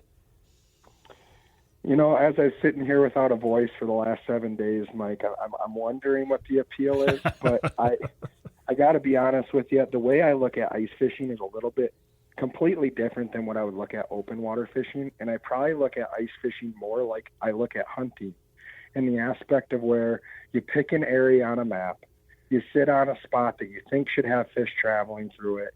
You kind of wait those fish out to see if there's fish in that area. And if there's not, then you move to another spot. But in the summertime, I'm more of a run and gun type fisherman. I'm either open water trolling. I never stop moving. I'm constantly looking for fish. You don't have that availability when it comes to ice fishing. So it's more like looking at a map, trying to figure out those transition areas and sitting down on the right spot. More typical to like what we would do in a hunting type situation. How long then will you give a spot when you're ice fishing that is unproductive before you move? Depending on where I'm fishing, and I think it really depends on if you're fishing areas with specific pieces of structure or areas that are giant flats. I tend to give a spot about 40 minutes or so. If I decide it's worth drilling the holes and set up, I like to give a spot about 40 minutes. In that time, it'll really tell me, are there fish there? Are there not fish there? And then that'll be my deciding factor, because sometimes you'll set up and you mark a lot of fish, especially if we're talking specifically walleyes. You might not want to leave that spot yet because those fish just might not be in that bite window. So waiting these fish out is more of the name of the game, and then capitalizing on when they're ready to bite, you being ready for them. Places like Saginaw Bay, they've had a lot of days where I've gone most of the day and barely caught a fish, and then caught 20 fish in an hour and a half. Just being in the right spot at the right time. I think it's that being rewarding, right? Like you're out there, you're drilling a hole, driving across the big frozen tundra, and then somehow catching a walleye out of an 8-inch hole in this massive body of water. It hurts my brain. It's so much fun just from that aspect alone. When you first set up on a spot, how many holes will you drill, and how big is the area that you're claiming? I use that in a positive sense. How many holes are you going to drill? So I'm kind of a big baby when it comes to ice fishing. Like, I don't love sitting out on a bucket in the cold. I'd much rather sit in a warm ice shelter. Everyone talks about ice fishing as a cold sport, but honestly, when you're in a shelter with a heater going, I'm wearing a sweatshirt. I don't have to wear gloves. I'm wearing a baseball cap. It's very comfortable inside the shelter. So when I set up my shelter, I'm going to drill 3 holes in a line. The center hole is going to be for my live scope. I run my live scope in down mode, and that's going to allow me to see both the right side and the left side of the shack. On one side of the shack, I'm going to run a dead stick, which is just simply a rod with a jig and a minnow, about a foot off bottom, put in a rod holder, and you just don't touch that. Leave that alone. And then on the other side, I'm going to have a jigging presentation. That's going to call those fish in. The aggressive fish are most likely going to hit that jigging rod, but a lot of times in the wintertime, these fish aren't super aggressive. If they come in lethargic, it's pretty hard for them to turn their nose up at a jig and a minnow just sitting there really still. So I give them a 1-2 approach, drill those 3 holes, and then between my live scope, I can see quite a bit. I can see probably 10, 15 feet out to either side to really get a good idea of what's around the area for fish. On the dead stick, is the minnow sitting on the bottom, or is it just off the bottom? I like to keep my minnow about a foot off bottom, and there's a couple thought processes with a dead stick. Some guys will like to use a treble hook and a split shot, and then they hook that treble hook right on the top of the minnow and let that minnow swim around. I actually go with a different approach. I hook my minnow up on a jig, very similar to the way that we would fish in the river, like the Saginaw River or the Detroit River, with the hook through the mouth and out the back. Now that's going to kill that minnow, but he can't swim around. And what you got is you got a little bit of scent, you got the right action. And my thought process being that these fish don't want to chase a lure, like they don't want to hit your jigging lure. They want something easy. A lot of times they'll hit that jig just a foot off bottom, not moving at all. And it's pretty crazy. I've seen so many times where if you hook a minnow up where it can swim, the fish will come up to it, not want to chase it, and leave. But if you give them a minnow that's not moving, a lot of times they'll hit it. We're talking with Jake Romanack of Fishing 411, the website fishing411.net, 411.net. Jake, will you and your dad and your mom, will you be at the Ultimate Fishing Show in Novi coming up? We will. We absolutely will. We'll have a big booth set up there, and a couple new companies, actually, that we'll have in the booth this year that are pretty exciting. Can you tell me who you're working with? I would love to, because it has to do with ice fishing. We actually just partnered with a brand new company called Sealcraft. They're out of Devils Lake, North Dakota, and they are a alternative, more affordable alternative airboat company. Talking safety and ice fishing, these are actually like a Zodiac-style hull, and instead of having an airplane motor like a typical airboat, they actually have an 80-horsepower EFI. It's all been geared. They've been working on this project the last 3 years, prototyping it, and they just released it at the St. Paul Ice Show. Hang tight, Jake. I should not have asked you that question that late in the conversation. We'll come back to it. We're talking with Jake Romanack of Fishing 411, fishing411.net, fishing411.net. I'm interested to find out who this other new company is coming up after the break.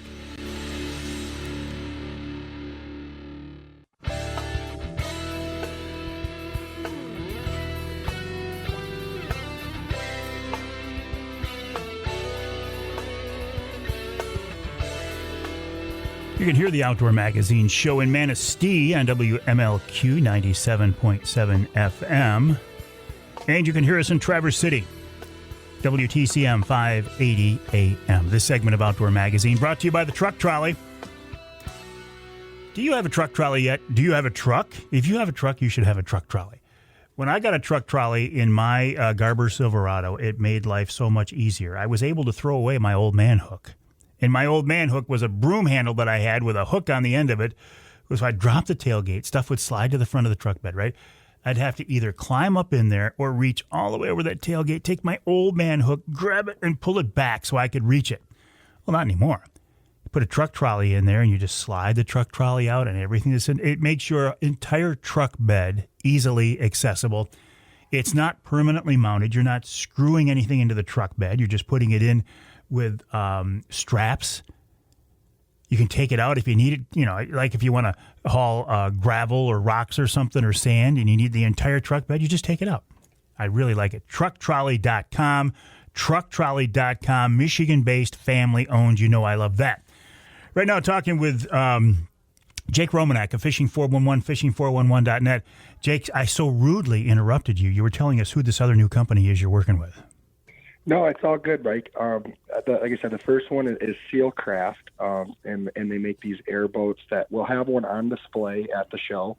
Again, everything in the Fishing 411 booth is not for sale. It's a place for people to come and just check out cool products. We'll have our boat set up there, completely rigged with the way that we film. We'll have this new airboat. And then we also teamed up with a new company, not a new company. They've been established for quite some time, but a Michigan company, VMAX Tank, lithium and AGM batteries. So we'll have some of those in the booth as well on display. Of course, all the companies that we've represented for all these years will have a place in the booth. It's a good place to come, talk fishing. Like I said, nothing's for sale. Just come and take a look. If you have questions, it's kind of what the Fishing 411 booth's all about. It's a place to come and ask your questions. The TV show has been around for a long time now, hasn't it? Well, actually, yeah. I mean, not 45 years, Mike. But, well, nothing is. Nothing is. We're actually going to broadcast here in a couple weeks on season 20 of Fishing 411 TV. So I think you just texted me a video just yesterday of an old clip. I must have been 9 years old back then. So we've come a long ways over the last 20 years here. Yeah, I was just looking for some old video from myself. I got a couple different projects going on. And I found that, and it made me realize, Jake, that you have been in the boat, even though you weren't officially a part of the business, when you were a kid, but you've been in the boat and fishing with your dad and uncles probably as long as you can remember. I've been very blessed as far as that goes. Absolutely. I didn't get to choose who my dad was or who my family was in general, but I'm sure glad that I fell where I fell. Got to spend a lot of time in the boat with a lot of people that have done very well in the fishing industry. I want to go back to fishing gear. You brought up the forward-facing sonar. I haven't pulled the trigger. I haven't bought one yet. I've seen them in action, but this is something every time now I talk with somebody on the Outdoor Magazine radio show here about fishing or doing the Offshore Tackle or the Angler Quest podcast, forward-facing sonar comes up. I mean, I'm starting to feel like, Jake, like I need this to be successful these days. I mean, what is the role of forward-facing sonar on the water or on the ice today?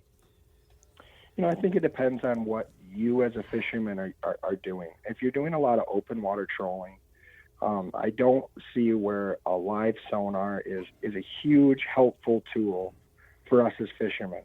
But if you do much rod and hand fishing, casting, jigging, rigging, ice fishing, it really has changed the way that we fish. A lot of the reasons because we can see more than we ever could before.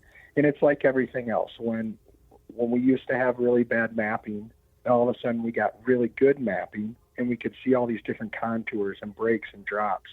That changed the way a lot of people fished. And then when we started having sonar where we can mark fish at 25, 30 miles an hour looking for suspended fish out on Saginaw Bay, that changed the way we fished. We started cruising around fast looking for these suspended schools of fish. live sonar falls in the same category. It allows us to see more than we've ever seen before. Allows us to see how these fish react in ways that we kind of always just pictured the way they reacted. And honestly, I've learned so much from live sonar the last 6-7 years. I would never tell anyone not to purchase live. It really has made me a better fisherman, understanding what these fish are actually doing down there. One of the things I do hear about it, though, it can be extremely frustrating because it can help you find fish and see how they're behaving, but it can't make those fish bite. 100%.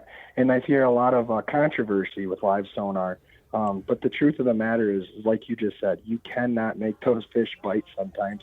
And there might not be anything more frustrating than marking 50, 60, 70, 100 fish a day and still only catching a couple of fish. You know, you might be able to see more, but that doesn't mean that you're necessarily catching more. Jake, earlier you were talking about your setup for walleye fishing through the ice. What else do you target through the ice? If you fish for it in open water in the summer, do you somehow find it in the wintertime through the ice as well? Yeah, everything about, I would say the only thing that I don't really target through the ice like I do in open water would be salmon. I still do a lot of lake trout fishing through the ice. I catch a lot of crappies and panfish, and we do a lot of walleye and perch fishing.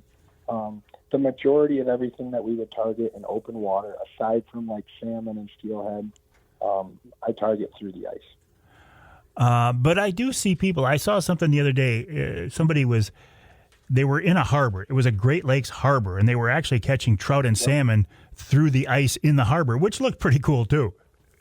There is. In fact, it's on my bucket list, Mike, of things to do. There's Milwaukee Harbor has always been one of those good harbors on the Wisconsin side. Sheboygan, a little bit further north in Wisconsin, is another place that they do that a lot. So there are definitely cool places like that.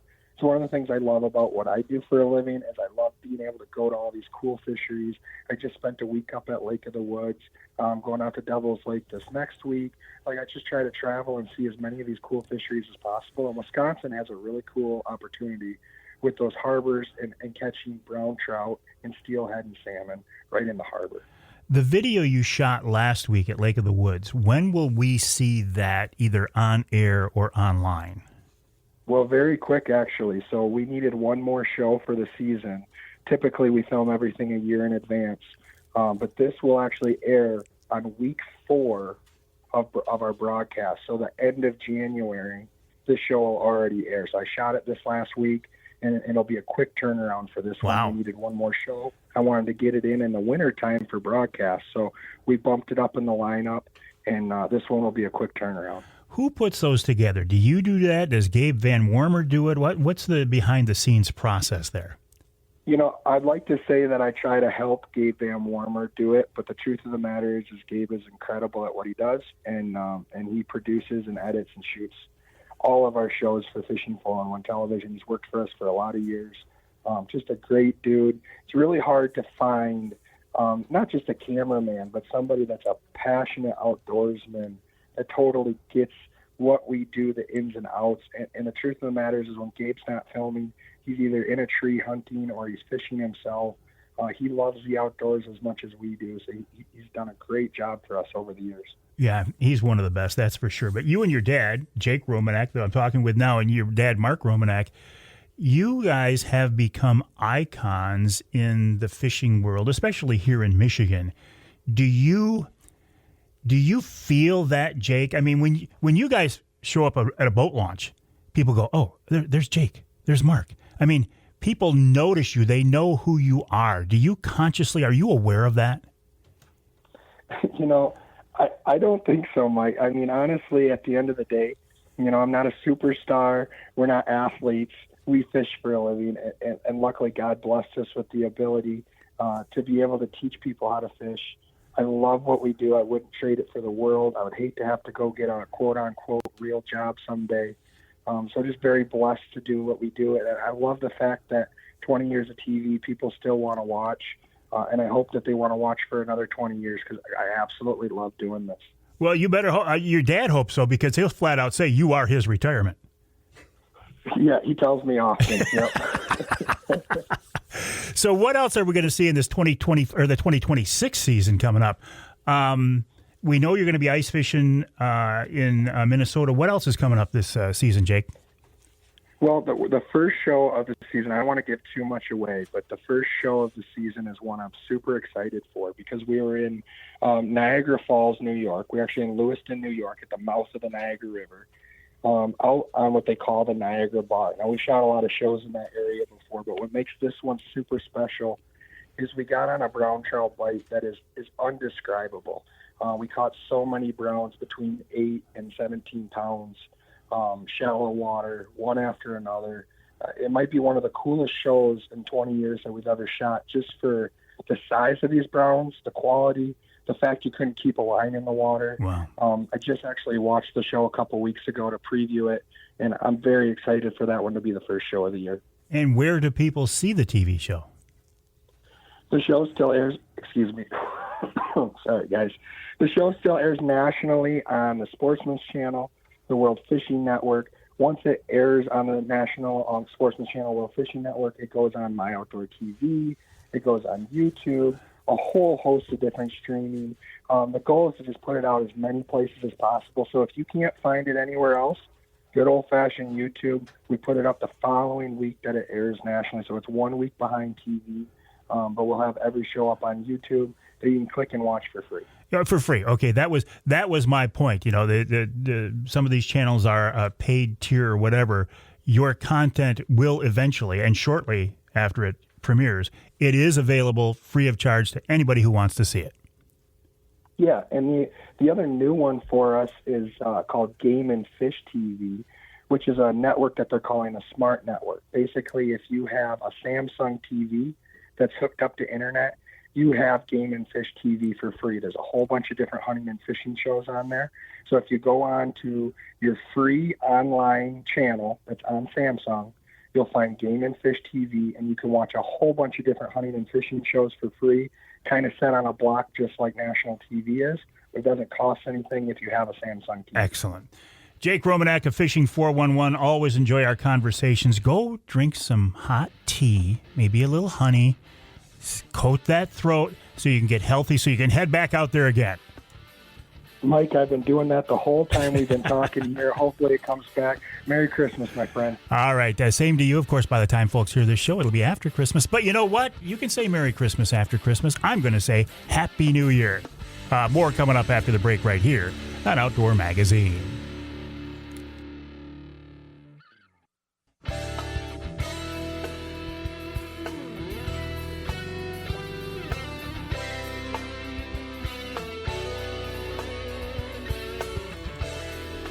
You can hear the Outdoor Magazine show in Muskegon on WKBZ. That's 1090 AM. Let's jump over to the other side of the state. Saginaw, WSGW, AM and FM, 790 AM, 100.5 FM. I am in the studios of WSGW right now. Right now, I'm here with Jonathan Dent, young Jonathan Dent, as I call him. Charlie Rude did jump in here, and he let John go do some other work. Which when I see these guys jumping around like this, it's like, I don't know what's going on. But even more importantly, the crowds don't know what to think because they do show up for Charlie because Charlie's been doing this forever. And they go, Charlie. I keep telling John, it's just a matter of time. Now, it's not going to happen. We're not talking next week or even next month. But John has a very, very good broadcasting career ahead of him. It will come, John. You just need to be patient. John has gained much respect here in the studios of WSGW and beyond. He's a very, very smart guy, and I rely on him on a regular basis, and I rely on Charlie. It would be technically possible to do this show from my home studio, but it wouldn't be the quality that it is. It would be a lot more work for me, and I'm glad to be able to come into SGW here, WSGW, and work with these two guys. So, John, thank you very much. I do appreciate that. So, New Year's coming up, 2026. I don't know how it happens. I don't know how the time flies like it does. I do not have any New Year resolutions this year. I do have some goals. I do have some projects. I was mentioning earlier in the show, one of my projects for this year is to look into the archives, because 2026 is my 45th year in broadcasting. And I don't want to say smart enough, but I was forward thinking enough that before I left, say, TV5, WNEM in Saginaw, while I still had access to all the video library, I digitized a lot of this stuff and I captured it all. And I was going through yesterday some of these old archives that I have, and they go back to the mid 80s. And I've got a lot of shows. I mean, a lot of these shows were captured and digitized. And what I want to do is maybe give some of these old shows another look at life. But obviously, I'm not going to broadcast them now. I'll put them online, YouTube and some of the other social media outlets. I don't know if I will be running entire shows or if I will take excerpts or segments or hunts or fishing trips from those shows and put those out there. But I'm pretty excited about that. I think that's from a professional perspective, that is certainly a goal of mine this year. From personally, I want to spend more time on the water. I want to spend more time on the woods. I want to do what I can to encourage and promote this outdoor lifestyle in whatever way that I can. So I will continue to work that direction.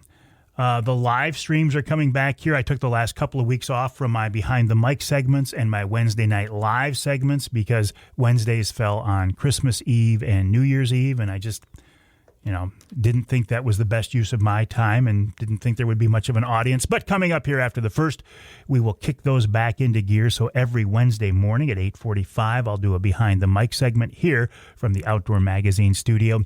And every Wednesday night at 7 o'clock, we will do a Wednesday night live.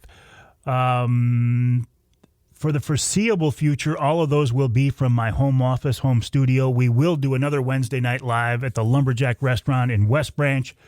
We do not have a date for that coming up. I'll be talking with Emil Rousseau of the Lumberjack, and we'll come up with a date for that. Congrats again, Fair State College, Bulldogs football team. Go Dogs University. I keep calling it Fair State College because when I was there, it was FSC, Fair State College. It's now Fair State University. The Bulldogs, D-A-W-G-S, Dogs, 4th National Division II championship out of 5 years. If that's not a dynasty, I don't know what is. So congrats to the players. Congrats to Coach Anise. And it's just, I don't know. When I was there, we didn't have a very good football team. Maybe that's why they recruited me. Maybe that's why they even allowed the opportunity to think about having me on the team, is at the time they weren't very good. Well, these days, they're really, really good. So congrats. Pure Michigan Hunt. You still have time to apply for the Pure Michigan Hunt, but don't drag your feet.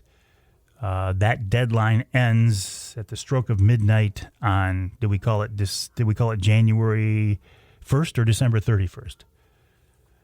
$5 per application. 3 winners will be chosen. I am actually one of them. I don't know this. I haven't seen anything in writing. The DNR did not reach out to me and say, Avery, you are one of the Pure Michigan Hunt winners, because they haven't drawn it yet. But I am. I am one of the winners for this year. I can feel it. It's in my bones. I know that I am going to win this year. But still, 3 people will win. So there are 2 more. There are 2 others of you who can win. But you can't win if you don't apply. Pure Michigan Hunt, $5 gets you an application, and hopefully you can join me in the winner's circle. As it is, such as it is. All right, we'll take a break here. When we come back, we're going to wrap up this entire show with Wild Game Chef Dixie Dave Minar. I don't know what recipe he has for us. I did send him a list of all the different recipes that I have video for, so maybe it'll be one of those. Maybe I can put it up on social media. Dixie Dave coming up.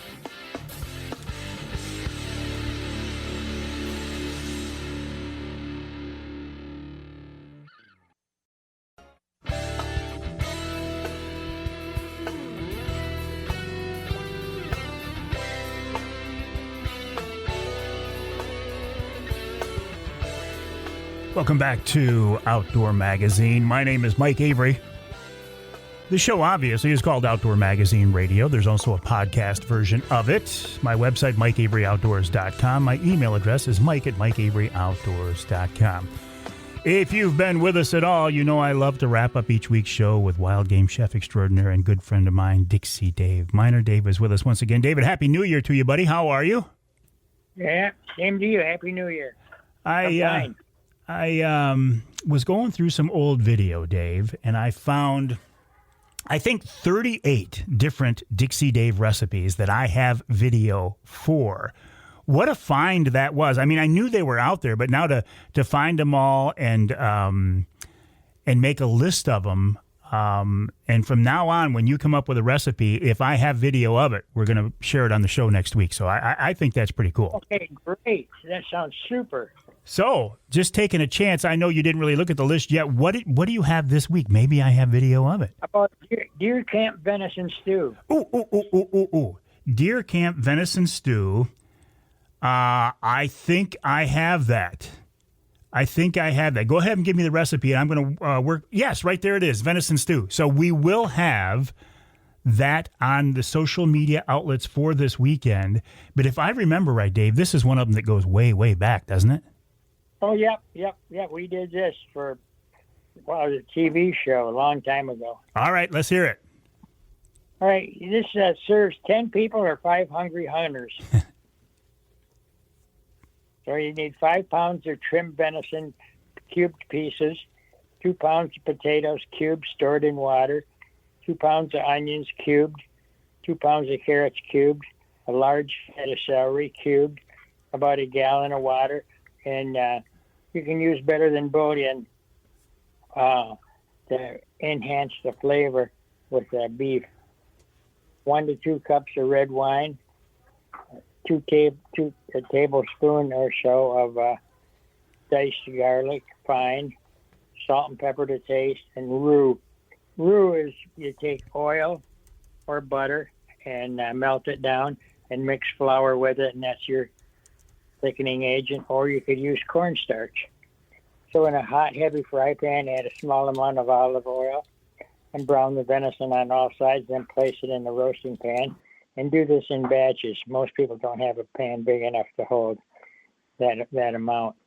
So after you do that, you want to saute the vegetables, except for the potatoes, in the same fry pan used for the meat. Do this in batches. Add the garlic for the last batch.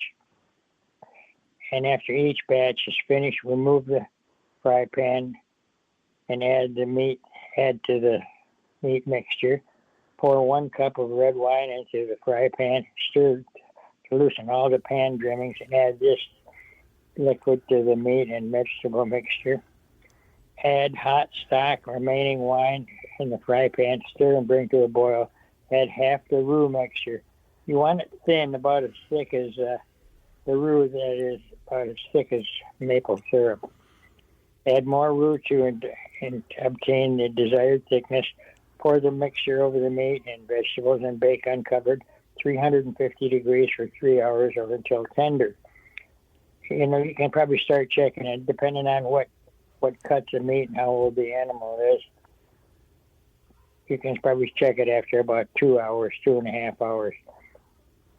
Add the potatoes to the stew 40 minutes before it's done, and serve over noodles, rice, or biscuits. Man, this is a great way to come in from deer hunting and have this ready for you. Sounds outstanding. Here's some of the other ones I have, Dave. Nutty walleye with bananas, grilled blackened salmon, venison and black bean chili, venison stew, we just did, rainbow trout, venison stuffed cabbage, pheasant royale, walleye almondine, pan-fried walleye with blueberries, lake trout italiano, venison tips bourguignon, possum and sweet potato casserole, frog legs, wild turkey with fruit, Madagascar shark, venison steak pizzaiola, rabbit with sauerkraut and apples, barbecued ribs. Oh, I'm going to keep going. Pheasant parmesan, Crantasia venison steak, coconutty walleye, rabbit with cherries, whitefish primavera, goose with apricot, venison rouladen, venison meatloaf, venison puttanesca, tequila peppered halibut, stuffed duck breast with oysters, pheasant breast and broccoli, wild game, wild turkey with morels, turkey tetrazzini, breaded wild turkey breast, blueberry venison steak, venison kebabs, turkey à poivre, and simmered rabbit. Wow, you got quite an array. What I don't have, and I'm not sure why, is I don't have some of the more recent ones, but keep those in mind. Take a look at that list when you get a chance, and I think we can have some fun with this. I think so. This is going to be great, Mike. Thanks so much. Nobody's ever done anything like this. Well, this and the fact that you are seriously considering coming up with another reprint of the cookbook, I think you got things rocking in 2026. I hope so. Hope things work out for us. Oh, they will. And you'll be at King's Dish in Standish along the way. All right, David, have a good week, buddy. We'll talk next time. All righty, thanks. Wild game chef extraordinaire Dixie Dave Minar, a big part of the Outdoor Magazine show, as are you. I'm excited for 2026. I am excited about what we can do here with the show. I'm excited what we can do with our partners like Dave. And I hope you feel that same excitement. I mean, listen, if you let it, there's a lot of negativity in the world. If you let it get you down, it will. So don't let it. I'm not saying kumbaya. I'm not saying anything like that. Just, you got to be realistic. But there are good things going on. And let's take advantage of it in 2026. My name is Mike Avery. I'll talk to you next time right here on Outdoor Magazine.